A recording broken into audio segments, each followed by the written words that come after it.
Welcome to The Explainer. Today, we're diving straight into a fascinating microscopic battlefield. We often just think of bacteria simply as germs, but to truly understand how they operate, and more importantly, how we can stop them, it really helps to think of them as an invading army. In this explainer, we're going to explore the bacterial war machine. We'll be specifically focusing on how these microscopic invaders manufacture the exact proteins they desperately need to survive and overwhelm our defenses. There's an ancient quote from Sun Tzu's The Art of War that perfectly describes a bacterial infection. Plunder fertile country to supply the army with plentiful provisions. Just like any invading force, bacteria need to be constantly resupplied. To replace worn-out parts and build new troops, they have to plunder the fertile country they're invading, which in this case happens to be us. They literally use our body's resources to manufacture their most essential weapons and structural components, proteins. So here's our game plan for today. 1. The invading bacterial army. 2. Sourcing fuel and energy. 3. Transcription. 4. Translation. And finally, number 5. Perfect targets for antibiotics.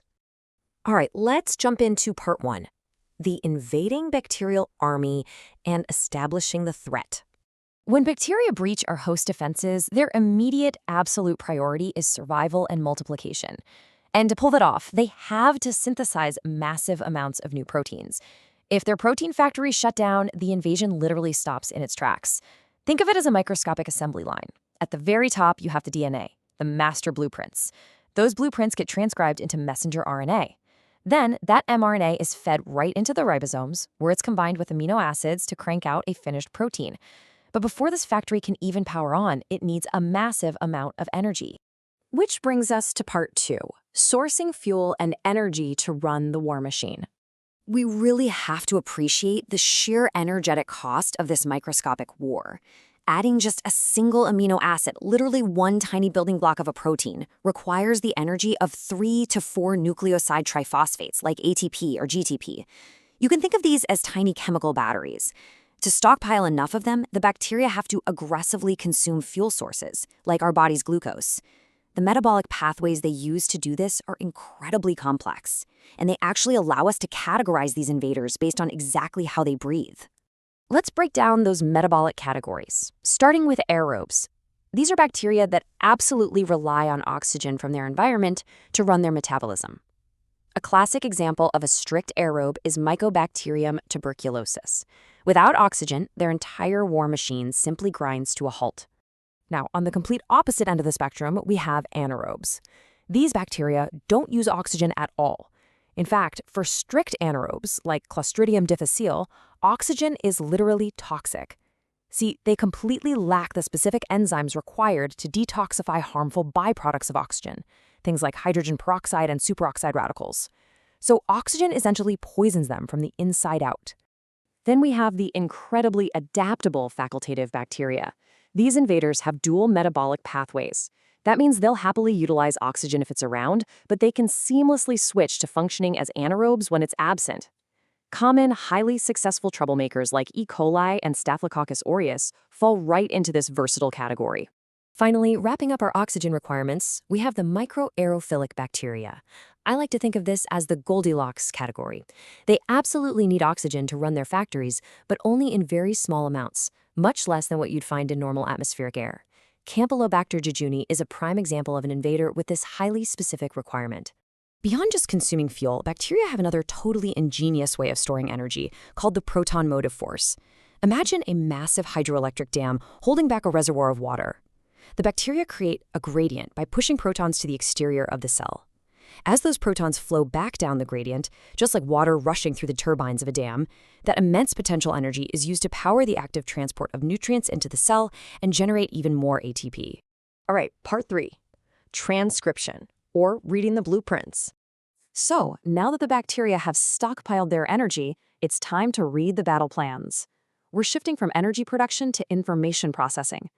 In this first step, transcription, a bacterial enzyme complex called RNA polymerase binds directly to the DNA. It reads the genetic code and sequentially builds a strand of messenger RNA, or mRNA. And let me tell you, they do this with terrifying efficiency. Under ideal conditions, this tiny machine churns out mRNA at a blistering rate of 55 nucleotides every single second. But here is the crucial point. Think about how physically different the bacterial RNA polymerase is from the eukaryotic RNA polymerase found in our own human cells. The bacterial version has just 5 subunits and initiates transcription all by itself. Our human version, it's vastly different in size, has many more subunits, and absolutely relies on helper molecules called transcription factors. This structural dissimilarity is incredibly important because it represents our first major vulnerability to exploit.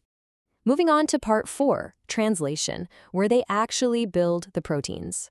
This is the absolute climax of the manufacturing process. This is where those freshly printed mRNA blueprints are taken down to the factory floor and turned into physical, functional weapons. The macromolecular machine doing this is the bacterial ribosome. It's made up of a larger 50S subunit and a smaller 30S subunit. Together, they combine and clamp down on the mRNA to manufacture the final protein.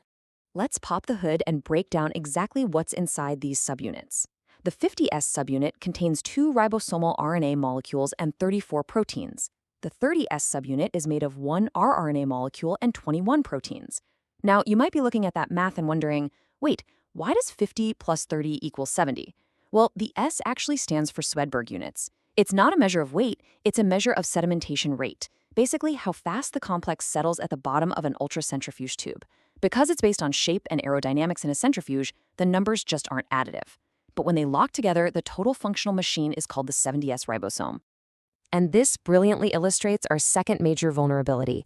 If you compare the bacterial ribosome to our own human ribosome, the difference is stark.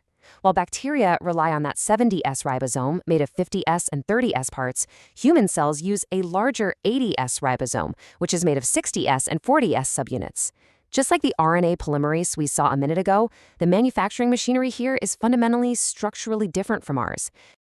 Which brings us to our final section, part 5, perfect targets for antibiotics.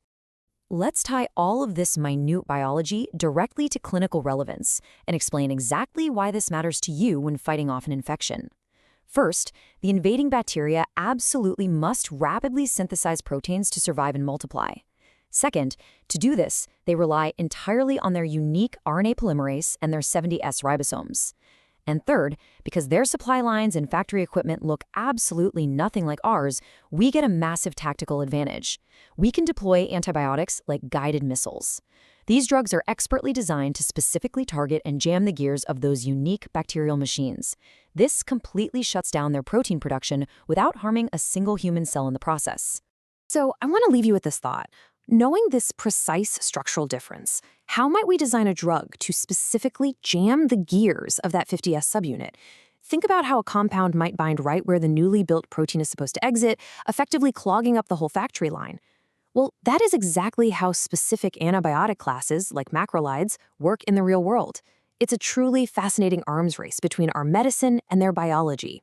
Thank you so much for joining me for this explainer, and keep questioning how the microscopic world operates.